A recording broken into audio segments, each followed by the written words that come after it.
Okay, well, good afternoon, everybody. Today's an exciting day. I am here with one of the most powerful people in franchising, at least on the development side, I would say. I'm here with the president and CEO of FranServe. Welcome to the program and in the treatment room to Alesia Visconti. Alesia, welcome. Well, thank you, Bob. A pleasure to be here. Thanks for having me on, truly. Absolutely, it's our pleasure. So, everyone knows that when we send these webcasts out, everyone knows kind of what we're going to be talking about. It's franchise development primarily. We're going to talk about how we're handling the coronavirus, and quite frankly, I mean, as a CEO and have led teams your entire career, right? Heading into this pandemic, Alesia, and then once you kind of figured out kind of where the landmines are, how did you kind of approach this with your team and your entire system?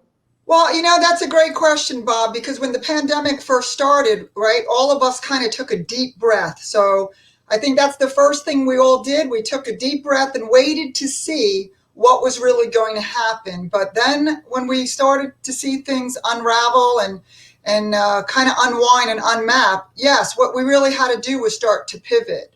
And for us, it wasn't as traumatic in the sense that we have been a virtual company for quite some time. I mean, FranServe helping people to get, own franchises and become an investor in a franchise and own their business. Our company has been virtual. What we had to do was work with a lot of our brands and helping them to get virtual discovery days and train them on how to transcend from being an in-person, face-to-face to being virtual. And we spent time doing that. So that was a great challenge for us to help the brands really get through that transition period. That's awesome. Great answer. And, I mean, obviously, after kind of pivoting, as you said, it's kind of a great segue to the next question.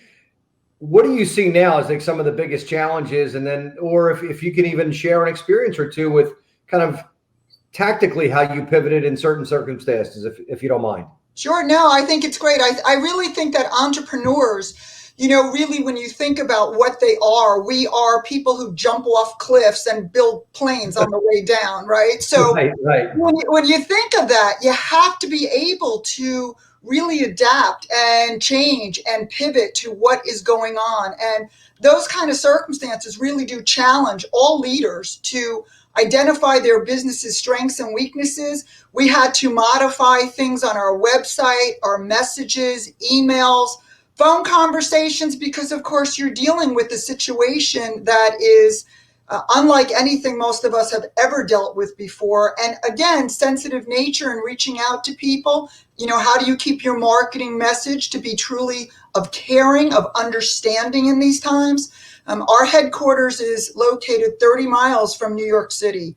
So, of course, we're right in the, epicenter, as they say. So working with our consultants, working with our brands to help them to understand how to communicate. And Bob, I'm sure you guys did something similar. Didn't you have to change some of the ways that you were handling things with your franchisees and your team as well?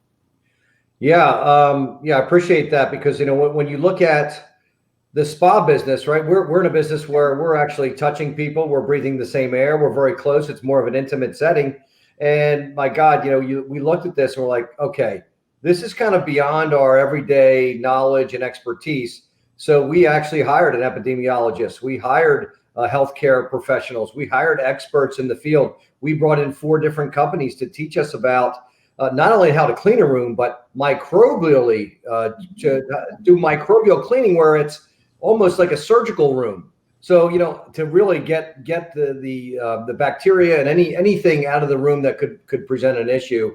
We talked to companies and had them we actually interviewed them and took bids on ionization, oxidization processes, which comes through your duct vents. And it just zaps everything on contact.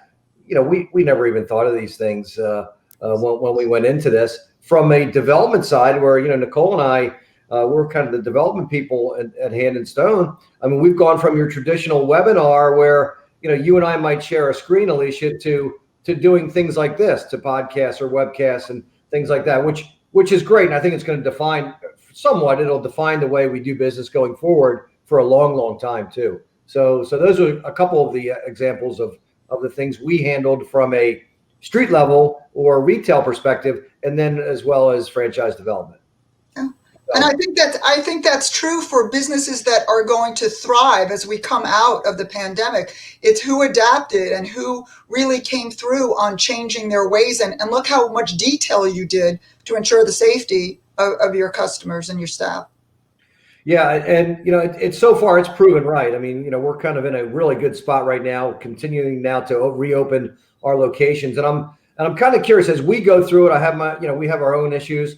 How did you, as a CEO and president, you're leader of an organization with so many representatives that represent got over 100 brands? Over almost 600. Oh my. I can't even wrap my head around.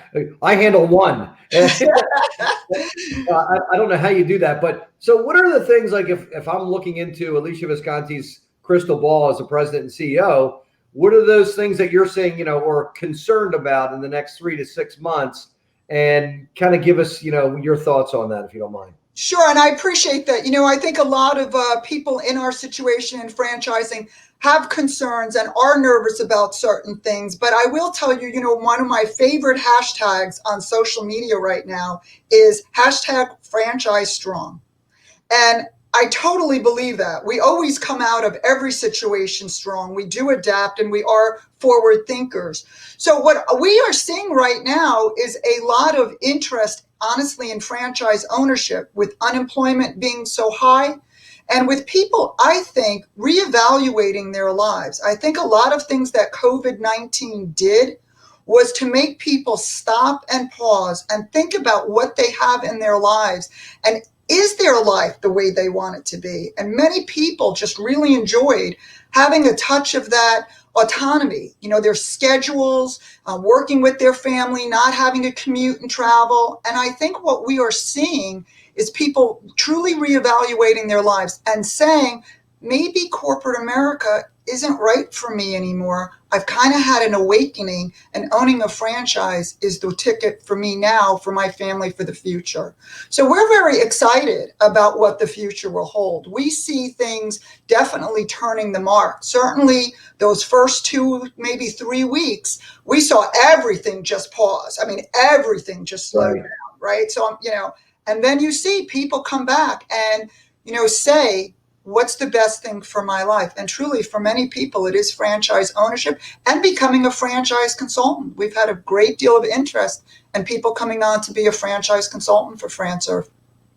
Yeah, that's interesting. In our business, right, in franchising, what we see, and it's almost counterintuitive, when employment levels reach their higher points, that's when we see more activity, because those folks that are now faced with either don't want to go back to corporate and I have to make a decision, or I just can't find a job, or there's nothing for me in my expertise or my niche. So this gives a great platform for those people who have to answer that question. Do I go back to corporate? Do I continue to put the line in the water, or am I best served to going out and finding new avenues? What would your message be to those individuals that have kind of been faced with that decision in working with a company like yours, Alesia?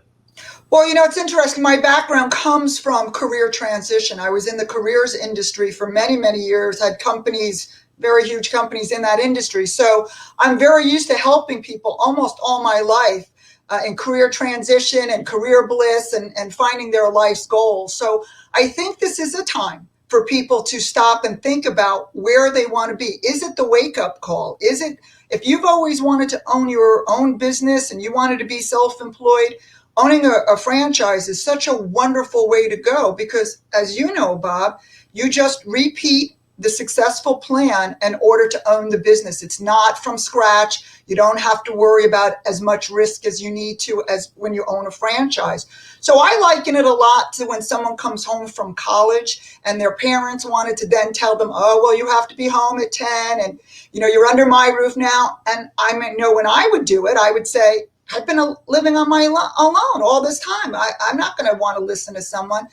And I think we'll see that. I think we'll see that now as people start to go back to work. They say, you know what? It's time for me to own my own business. It's time for me to follow and pursue that dream. And that's what FranServe's all about. And companies like yours, Bob, that we can help people pursue their true American dream of owning a franchise and being in business for themselves, right? But not by themselves. Right? Wouldn't Yeah. you agree on that, Bob? I would, and it's it's something I'm kind of a little bit different and unique in the way that I've been the VP of franchise development here, but my wife and I have owned as many as 3 Hand and Stones throughout the 11 years that I've been at the Hand and Stone system, and we've early on, and we were big corporate people. I worked for a company called U.S. Surgical in the medical field, and Denise worked for Mellon Bank, so. We certainly saw both sides of the coin here in the way we built the business. Certainly latched onto a company in health and wellness that we just fell in love with, and having that experience kind of helps me. I mean, you've run companies before. You can talk to anybody all day long about the benefits of it and really the upside, the downside, and what you have to be prepared for. And I have that luxury on our side with Hand and Stone too. So yeah, it kind of it goes both ways. Yes, as you know, I'm also the publisher of Franchise Dictionary magazine, and Sure. one of my favorite columns in there, it's in every month, it's Fire Your Boss. And it's literally about people who've left corporate America, fired their boss, and became Right. franchise owners. And it's a very heartwarming to hear of those people's journeys, like yours and your wife. Same thing. Yeah. You leave Yeah. corporate America and find the world of franchising. Absolutely. I don't want to take too much more of your time. I'm going to kind of wind down now, Alesia, but I want to understand, and this is kind of my favorite question when I've talked to CEOs, and I'll talk to more. And this is my favorite question because they always do what you just did. They always smile with this because it just rings true to them, and there's a heartfelt piece of it.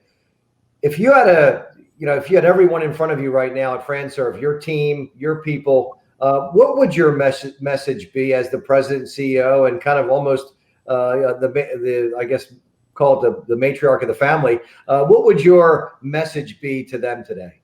Well, and that's very interesting because I deliver this message all the time to my team and to the FranServe community and family. And that really is that FranServe is a PDO, right? We're a purpose-driven organization. So our motto is work hard, play hard, help others, repeat. And I think if you have that in your life's goals to help others and to do something more than just, make a widget, make $1, be successful, you have to help others. What goes around comes around, and we are very blessed because of that. And I could not think of doing anything other than what I do right now. And it's because of the team. It's because of our wonderful franchise partners, like all of the ones that we have, including yours, Bob, and also for all our franchise partners, the funding partners, our legal partners. We are a franchise family, right? In the end, that's what we are. Absolutely. Well, what a great place! What a great place to leave it, Alesia. It was a breath of fresh air speaking with you today. You could tell, I mean, the passion exudes, it just kind of rolls off your lips, and we appreciate that. And thank you for taking time out to be in the treatment room here at Hand and Stone. We really appreciate it. Thank you, Bob. I appreciate it too. All right. Have a great Memorial Day weekend. Be safe. You too. All right. Thanks.